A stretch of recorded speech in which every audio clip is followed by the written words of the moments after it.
There's a long list of liberal celebrities who swear they'll go if a Republican is elected, and no one ever does.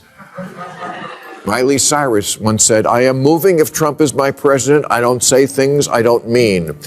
Here she is looking miserable, having to endure America at the Grammys last Sunday. I guess she flew back from Tajikistan. In 2016, Eddie Griffin said, "If Trump wins, I'm moving to Africa." Apparently very slowly, because in Trump's 4 years, he only got as far as Van Nuys. George Lopez once said that if Trump won, he won't have to worry about immigration. We'll all go back. George Lopez still here. In Russia, just referring to the war in Ukraine as a war can get you 15 years in the fabulous prisons made famous by some of the world's most famous novels. You think America's evil because we didn't nominate Margot Robbie for an Oscar? Just wait till you get thrown out the window of your very own dream house. Bill Maher is back in rare form, and this time he's taking aim at woke celebrities with brutal precision. The longtime comedian and talk show host is ripping into Hollywood's favorite moral lecturers, calling them out for pushing fashionable ideals while staying completely detached from the real-world consequences. It's been a minute since Maher turned his fire directly on the celebrity class, which makes this moment even better. If you've missed his no-filter takes on Hollywood hypocrisy, you're in for a treat because he did not disappoint. This political message: vote for me because I hate it here. Now, does America have big problems? Yes, I've often cited the America Sucks list. Things like being 54th in the world in infant mortality behind Cuba, 19th in literacy behind Russia, 72nd in female representation in government behind Iraq. A lot of work to do here. And is it possible for a country to lose itself so much that leaving it is justified? Yes, but we're not there yet, not by a long shot, and we don't need quitters. We need people who will stay and fix it. Maher kicked off the segment with a blunt message for woke celebrities and their political allies. Stop lecturing the public if you're not willing to do the work yourself. He pointed out how easy it is to issue grand demands from behind gated walls and luxury lifestyles, far removed from the problems regular people deal with every day. Talking is effortless. Sacrifice is not. Maher reminded viewers that America is far from perfect, but it's still strong and worth fighting for. Progress doesn't come from endless complaining or online activism. It comes from people who are willing to get involved, take responsibility, and actually contribute instead of shouting from the sidelines. The problem isn't that America isn't worth defending. Maybe the problem is that lots of people today are entitled whiners who have no perspective and no idea how good they have it.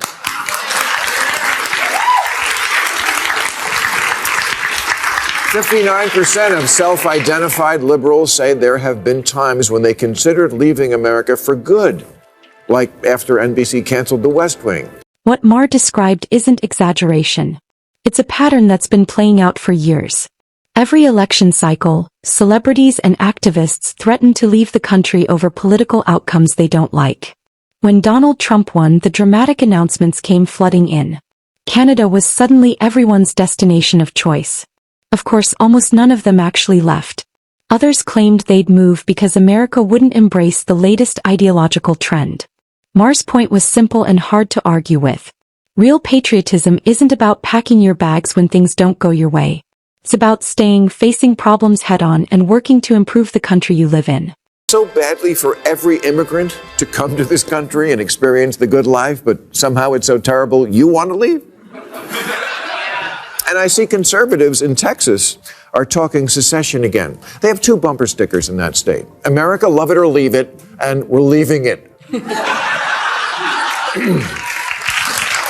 That contradiction is at the heart of Maher's criticism. Celebrities and politicians constantly send mixed messages to their followers. One moment, America is sold as a beacon of opportunity that should welcome everyone.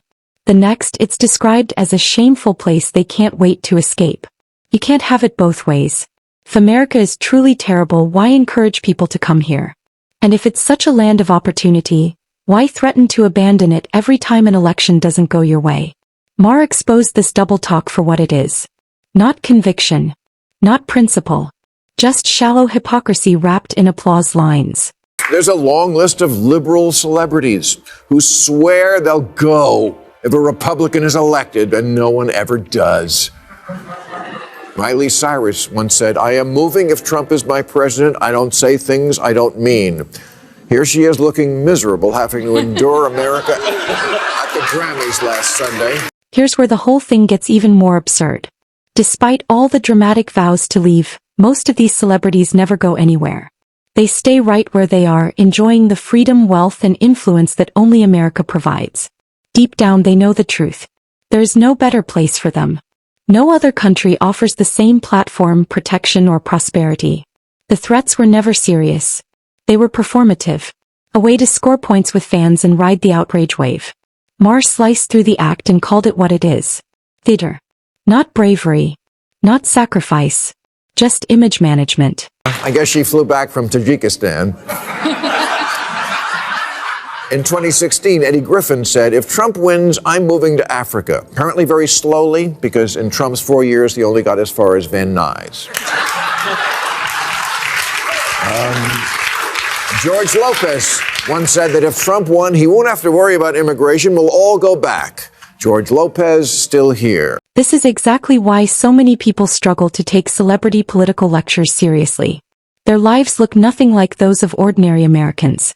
They're insulated by wealth, private security, and the ability to relocate anywhere in the world at a moment's notice. Regular people don't have that luxury. They're worried about rent, mortgages, groceries, and keeping the lights on. For most Americans, politics isn't a branding exercise. It's personal. It affects daily survival. That's why Maher's frustration resonates. People want leaders who understand real consequences, not celebrities whose biggest dilemma is choosing between vacation homes. Telling Americans things like, It's fucked. I think the new American dream is to leave. I'm 18 years old and I escaped America. yeah. Yeah, you don't have to escape America. That wall we're always debating isn't to keep you in. Maher also skewered the ridiculous comparisons some activists make, acting as if America is no different from authoritarian regimes like North Korea. The irony is staggering. North Korea is a closed state where citizens risk their lives just to escape. No one is lining up to immigrate there. Meanwhile, the United States remains the most desired destination on Earth. People cross oceans, deserts, and borders for a chance to build a life here. Maher's question cuts through the noise. If America is truly so awful, why is the entire world still trying to get in rather than get out? Just ran a story about the vulnerable minorities who want to flee America, including the author, a gay man trapped in the dystopian homophobic hellscape that is New York City. I wonder if he knows that there are 66 countries where just being gay is a crime. Cute story in the news last month. Burundi's president called on his citizens to stone gay people, and not in the good way. Wow, suddenly the don't say gay law doesn't sound all that bad. When it comes to the LGBTQ+ community, Maher made another uncomfortable but obvious point.